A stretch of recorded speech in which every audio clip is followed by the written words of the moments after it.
తెలంగాణలో చూస్తున్నారు కదన్నా, రేవంత్ రెడ్డి పరిపాలన విధానం మీకు ఎట్లా అనిపిస్తుంది? పర్లేదు బాగానే ఉంది. ఆ, అంటే ఏ విధంగా బాగుంది అంటారు? ఏ విధంగా అంటే ఇప్పుడు మనకు ఎవరి పరిపాలన అయినా పూర్తిగా చూస్తేనే కదా మనకు తెలిసేది. ఇప్పుడు మనం కూడా ఒక స్టూడెంట్ ఒక ఎగ్జామ్ మనకు యాన్యువల్ ఎగ్జామ్ మనకు ఫైనల్ ఎగ్జామ్ వరకే మనకు అనేది తెలుస్తుంది. పూర్తిగా ఒక 4 ఇయర్స్ పరిపాలించిన తర్వాతనే మనకు పాలన అనేది ఎందుకు తెలుస్తుంది.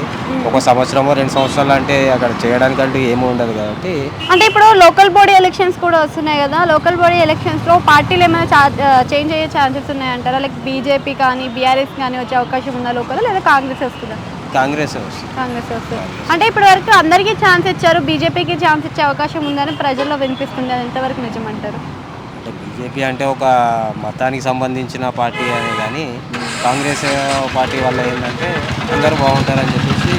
యాక్చువల్లీ మేము కూడా హిందూనే. మాకు ముస్లిం హిందూ అనేది ఏం లేదు, అందరు కలిసి ఉంటేనే ఒక కరెక్ట్ అయినా మనం చూడగలుగుతాం. అదే బీజేపీ పార్టీకి ఎన్నుకున్నాం అనుకో, ఆ మత కొట్లాటలు అనేది ఆల్మోస్ట్ మనం కొన్ని చూస్తున్నాం అనమాట.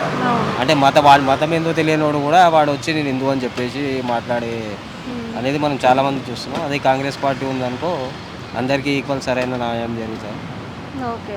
సో అదే విధంగా చూసుకుంటే ఇప్పుడున్న గవర్నమెంట్లో వచ్చిన పథకాలు అందరికీ అందట్లేదు అని అంటున్నారు కదా, చేసిన సర్వేలు కూడా వాల్యుబుల్గా లేవు అంటున్నారు, మీరేమంటారు?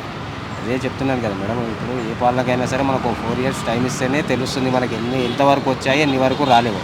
ప్రజెంట్ మనకు టీఆర్ఎస్ గవర్నమెంట్లోనే 10 సంవత్సరాలు ఉన్నారు. ఆ 10 సంవత్సరాలలో ఎంతమందికి డబుల్ బెడ్రూమ్లు ఇచ్చారో అది మన కేసీఆర్ గారి వాళ్ళ మాటలు కూడా మనం విన్నాం కదా.